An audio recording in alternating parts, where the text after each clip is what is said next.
Hello friends, कैसे हैं आप सब लोग। I hope you all are fine. Friends, पिछली वीडियोस में हम DLED 4th सेमेस्टर का साइंस सब्जेक्ट का लॉन्ग आंसर टाइप क्वेश्चंस का सीरीज़ लेके चल रहे हैं।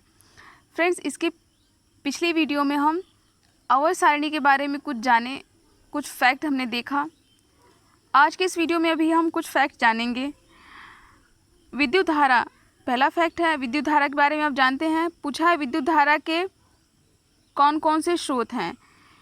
तो हम जानते हैं कि डेली लाइफ में, एक नॉर्मल लाइफ में विद्युत धारा के लिए या तो सेल का यूज किया जाएगा या फिर जनित्र का। परमाणु ऊर्जा, ये अणु ऊर्जा जो होती है उसका तो डेली लाइफ में यूज़ नहीं होगा। तो डेली लाइफ में यही दो चीज़ों का यूज़ हम करते हैं विद्युत धारा के लिए, इलेक्ट्रिक करंट के लिए, सेल और जनित्र। सेल के बारे में आप जानते ही हैं। सेल दो तरीके के होते हैं, प्राथमिक सेल और द्वितीयक सेल। प्राथमिक सेल में कौन कौन से सेल आते हैं? Leclanche cell, Daniell cell, voltage cell, शुष्क सेल। और द्वितीयक सेल में दो सेल आते हैं, सीसा संचायक सेल और नीफे सेल। और दूसरा जनित्र। जनरेटर के बारे में हम जानते हैं, थोड़ा सा देख लेते हैं जनरेटर के बारे में, कौन से सिद्धांत पे काम करता है। जब जनरेटर की आर्मेचर कुंडली को चुंबकीय क्षेत्र में घुमाते हैं तब कुंडली में विद्युत धारा उत्पन्न हो जाती है जो स्लिप रिंग तथा कार्बन ब्रुश की सहायता से बाहरी परिपथ में प्रवाहित होने लगती है। जनरेटर में एक आर्मेचर कुंडली होती है, एक जनरेटर के अंदर का एक पार्ट होता है, इंस्ट्रूमेंट होता है, आर्मेचर कुंडली और स्लिप रिंग और कार्बन ब्रुश। तो आर्मेचर कुंडली को जब विद्युत चुंबकीय क्षेत्र में हम घुमाते हैं तो जनरेटर के अंदर ही एक स्लिप रिंग और कार्बन ब्रुश की सहायता से ही, मतलब आर्मेचर की कुंडली को चुंबकीय क्षेत्र में घुमाएंगे तो एक इंस्ट्रूमेंट होता होगा कोई, स्लिप रिंग और कार्बन ब्रुश, और उसी की सहायता से क्या होगा, परिपथ में इलेक्ट्रिक करंट फ्लो होने लगेगी और हम अपना काम कर सकते हैं।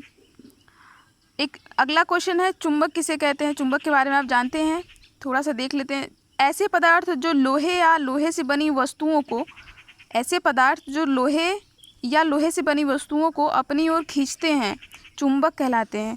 चुंबक के सिरों पर आकर्षण बल सबसे अधिक होता है। चुंबक के असमान ध्रुवों पर आकर्षण बल होता है। चुंबक को दो भागों में बांटा गया है, पहला प्राकृतिक चुंबक और दूसरा कृत्रिम चुंबक। चुंबक के बारे में बोला गया है कि ऐसे पदार्थ जो लोहे या लोहे से बनी वस्तुओं को अपनी ओर खींच लें वो क्या होंगे, चुंबक कहलाएंगे। और जो पदार्थ चुंबक से आकर्षित हो जाएं वो चुंबकीय पदार्थ कहलाते हैं। तो यहाँ पे लिखा हुआ है कि चुंबक को दो भागों में बांटा गया है, पहला प्राकृतिक चुंबक और दूसरा कृत्रिम चुंबक। प्राकृतिक चुंबक के बारे में आप जानते हैं कि जो प्रकृति में मुक्त अवस्था में चुंबक पाए जाते हैं उनको प्राकृतिक चुंबक कहते हैं।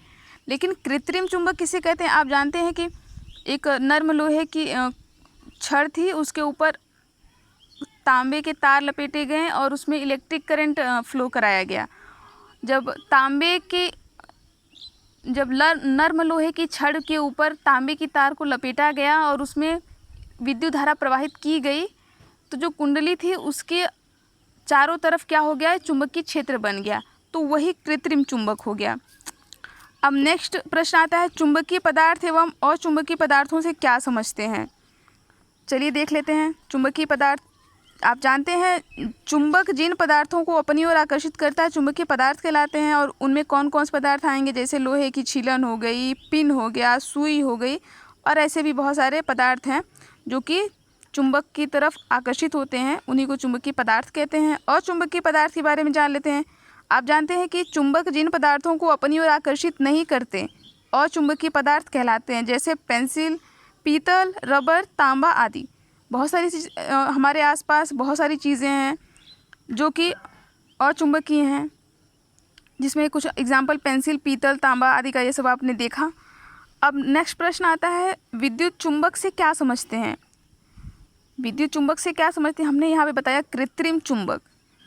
चुंबक दो प्रकार के हो गए, प्राकृतिक चुंबक और कृत्रिम चुंबक। प्राकृतिक चुंबक जो प्रकृति में मुक्त अवस्था में ही मिल जाए, जैसे सोना होता है वो प्रकृति में मुक्त अवस्था में मिलता है, ऐसे ही जो चुंबक प्रकृति में मुक्त अवस्था में मिले उन्हें प्राकृतिक चुंबक कहते हैं, और जो मुक्त अवस्था में नहीं मिले वो कृत्रिम चुंबक कहते हैं, या फिर किसी तरीके से हम उसको बनाए या फिर मुक्त अवस्था में नहीं हो, किसी टेक्निक का यूज़ करके या फिर किसी इंस्ट्रूमेंट का यूज़ करके उसको हम विद्युत चुंबक बनाए, उसी को कृत्रिम चुंबक कहते हैं।